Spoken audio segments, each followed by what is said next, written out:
Hey everyone, hopefully you're having a good day. My name's Andy. My channel's Finding Value. We're going to go through Twitter, see what people are sharing on social media. I'm going to interject my financial opinions as we go through it. Three different topics: wealth building, commodities, and or financial topics is generally what we're going to hit on. And we're going to dive right in, take a look, and see what people are sharing, and I'll share my opinions on it. If you want to follow me, it's at Finding_Finance, and if you want to join our community, finding-value.com. I dive deeper into all these topics, looking for potential investment opportunities where I convert that into single company investments. I do look for high leverage, which means we get a lot of upside potential. Look for that asymmetry, and I also take risk into account. Sometimes I go into risky stuff. A lot of the times, with most of my money, I do not. So if you want to follow that, you can. I also look at dividend paying companies. A lot of big dividend payers out there that are in my portfolio. So looking at Alexander, he says, "Don't tell me I didn't warn you. It's decision-making time. The kingdom has shown in the past it can open up the spigots if it feels other producers are taking advantage of its efforts to defend oil prices." So this is what it says in the article.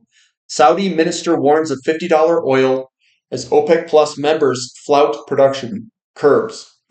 All I'm going to say is I feel like this is something that they're rolling out to control the price of oil lower.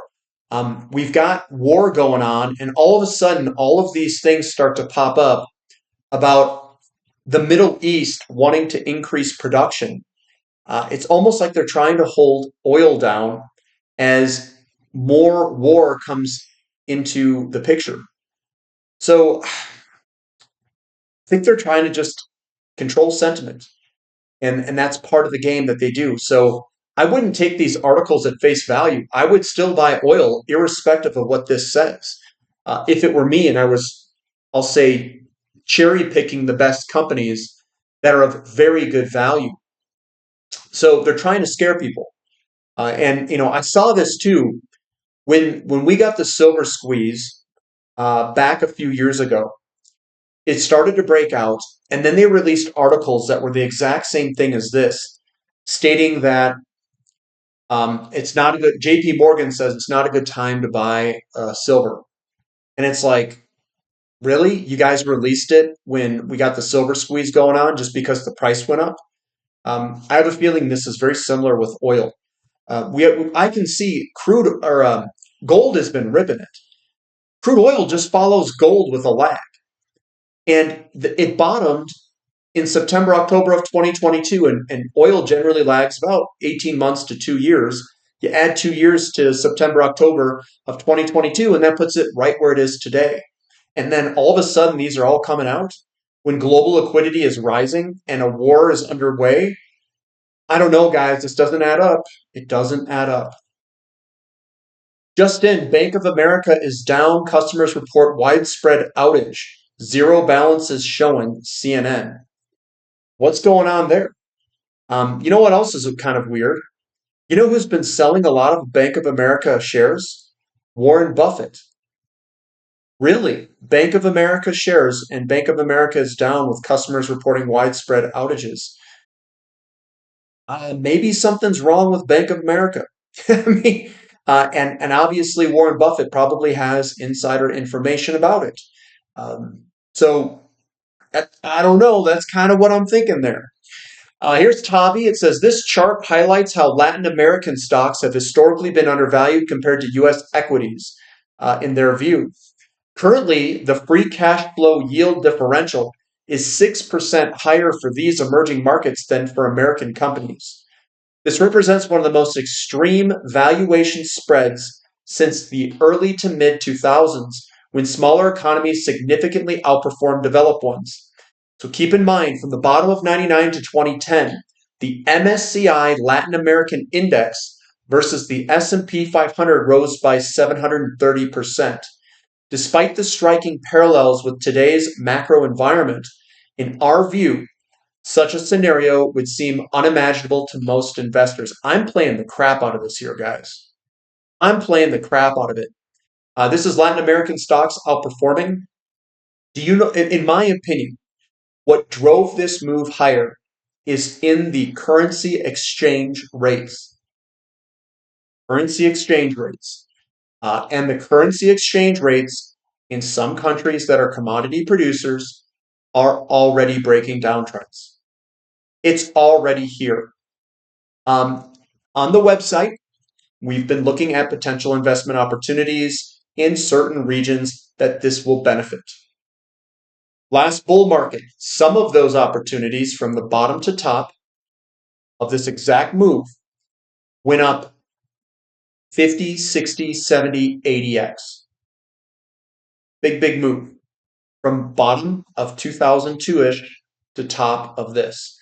Could that occur again? Yes, it could occur again. And maybe some of the companies it won't occur again. But the opportunity is there. So I can't tell you that that will 100% do that again. But what I can say is we can look at the companies that have done it in the past. We can get a handful of some of those companies in the portfolio. We are at the same general location as last time where this could occur. We've got very similar, like he says, macro environments. It says striking parallels with today's macro environment, which I agree with. We've got the currencies that are starting to move exactly like they did back here. So the same situation in the macro environment is here, and we could get a handful of these. And if you only need a couple of these to do that, you only need a couple. And that's kind of how I structure the portfolio to some degree. Coming on back, we've got Australia. So again, this environment, Latin American, this is tied with Australia. Australia is another commodity producer. Look what's happening with Australia here. So this bottoming and starting to turn up, this is already breaking some of the resistance levels. So Australia is quietly making new all-time highs. Look at that exposure to tech. And here we are ripping to the upside. It's financials, materials, healthcare, energy is in there too. That's the majority of this.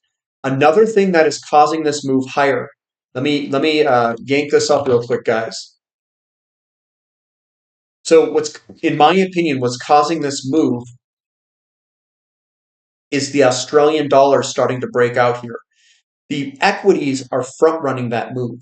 So we broke out on the equities, and the equities, what's happening is smart money's positioning before everyone else. This here is a consolidation upward. It's a consolidation that's running upward from 2008. We've broken resistance through it, and this here has been accumulation on top of that. And now we're getting the currency exchange rate to break. It already broke here, so think of this, as a bottom. Think of this as a bottom. This will be a double bottom eventually. It'll come up. You'll have a line going across. That'll be a big double bottom that will break like that. And we're starting to break the downtrend line right here. We've already broken it. I shouldn't say starting, it's broken. And we're starting to run higher. That's linked to this. That money flow is going to flow away from dollars and into some of these equity markets that we're seeing out there. So I'm using many things to figure out where I should invest. I'm not using this one chart. I'm using a combination of many things. Joy of compounding. Peter Lynch says, in the long run, it's not just how much money you make that will determine your future prosperity. It's how much of that money that you made you put to work by saving it and investing it. What I have found is that in the beginning, it's all about the money that you save. At some point, when you save enough money, it's all about the money that you've saved, and you start to compound that money. So the better investor you become, the more this money compounds, because you're compounding it at greater and greater rates. And that's where the true joy is in. Because you should be spending your money more, or you should be spending your time more so on learning how to compound that money and become a better investor.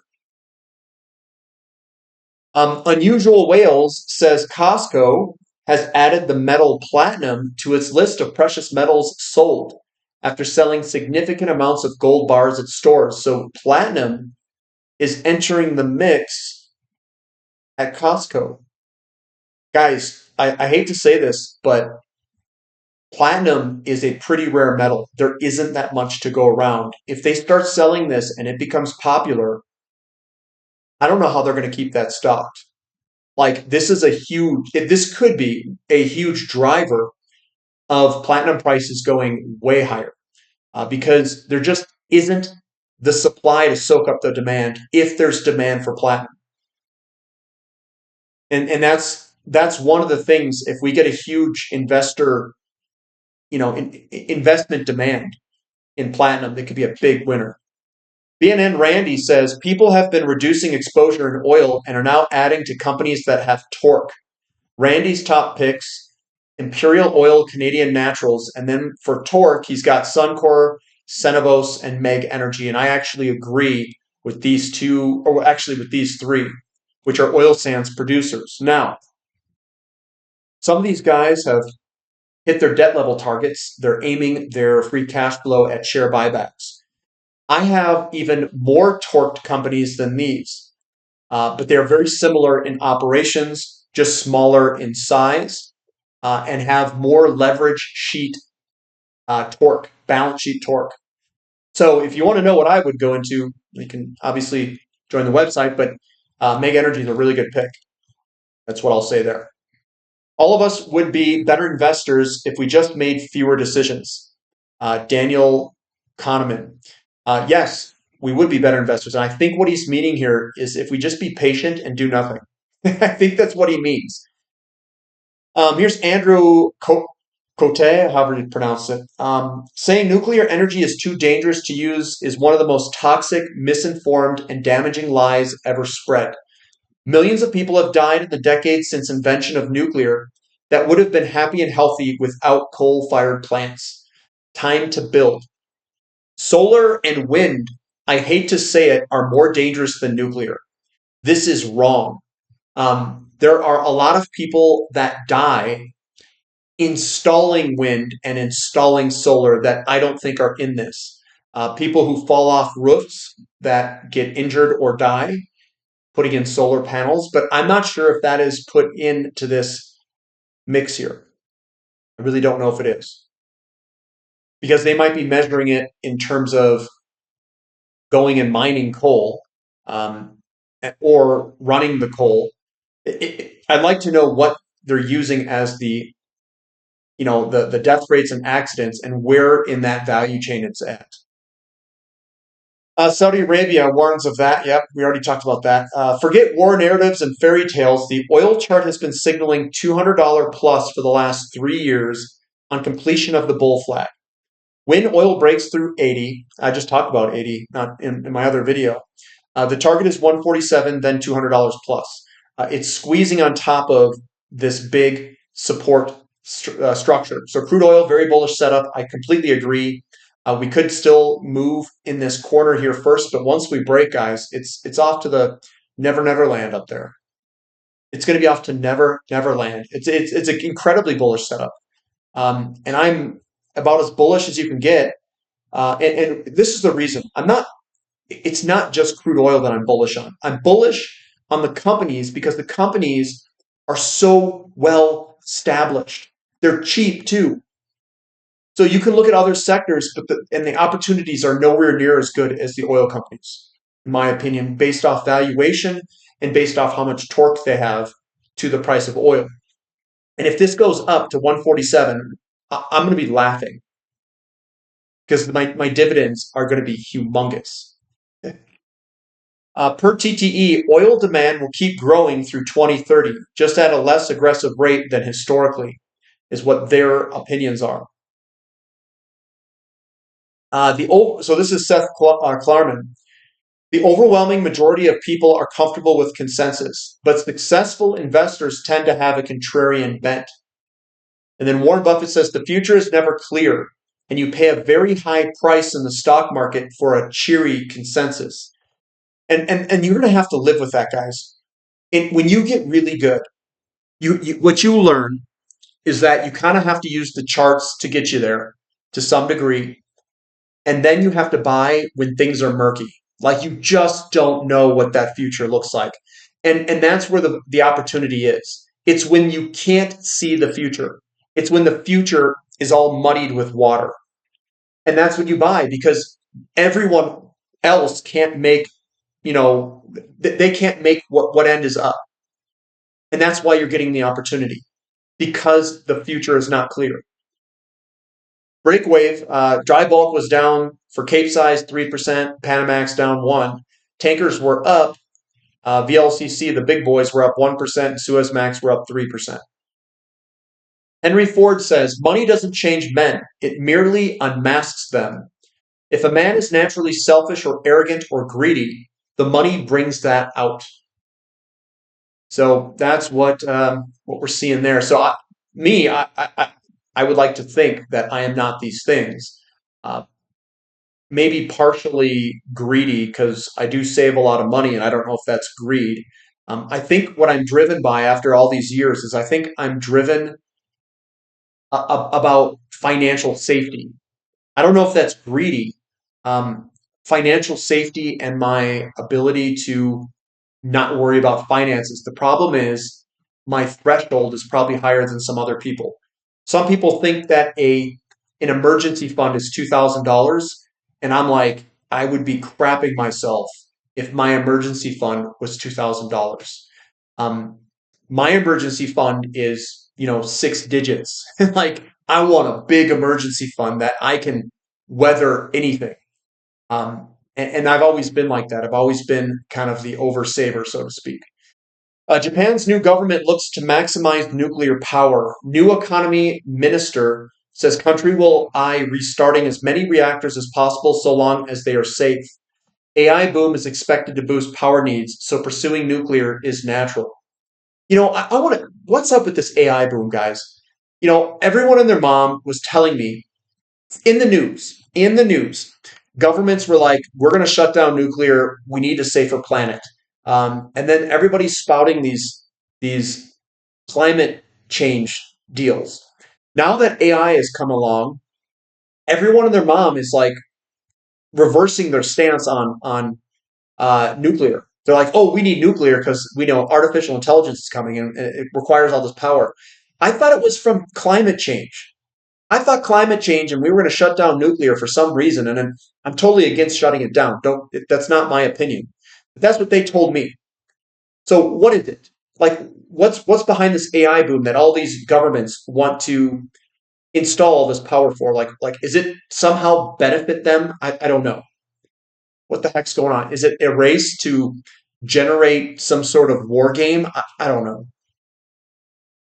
Here's Warren Buffett. No matter how great the talent or efforts, some things just take time. They just take time. Warren Buffett famously said, only buy something that you'd be perfectly happy to hold if the market shut down for 10 years. Now, cyclical stocks, you may have a little bit shorter holding time frame, and it might not be forever. But I think this applies where you want to buy quality companies that you're comfortable holding overnight. Think of it that way.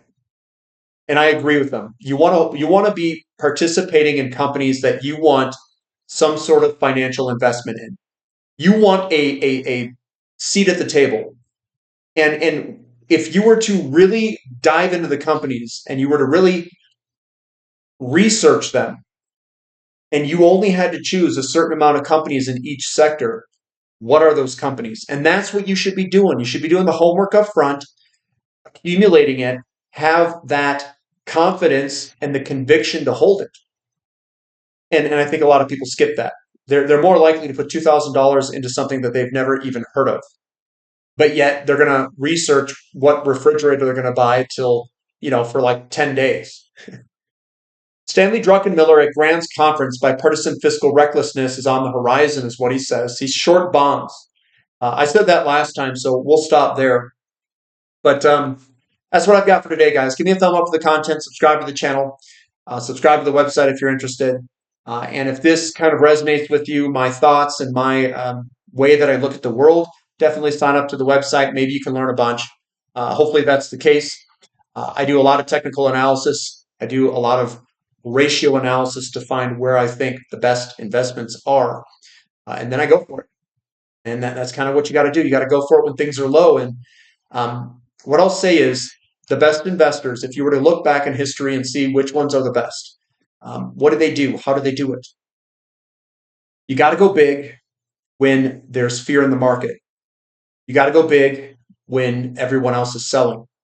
You got to go big when it's the cheapest price. And that's how you make the most amount of money. And then be able to hold on to it going forward. The hardest thing that most people get is developing conviction, getting out of the herd, buying big when you need to, and then being able to hold on. I know that that's a lot. That's a lot there. What I've done over the past, since 2020, even before that, I should say, I said more like 2016, 15, somewhere in there. I've really been able to hold. I'm getting really good at holding and not getting distracted. A lot of people will chase performance. Price moves up here, they chase it. Price moves over here, they sell this one and chase back. Even though when you look at the long term, they're both going up. They just go up at different times. So they don't really have a strategy. They're just chasing price, trying to chase the thing that goes up. And generally that lowers your returns. Doing nothing, having a strategy, finding these good companies at really good entry points, and just sitting and doing nothing. And if you want to buy more, figure out how to make more money. I mean, that's it. Figure out how to make more money if you want to buy more. But that's what I've got for today, guys. We'll catch you next time. This is Finding Value.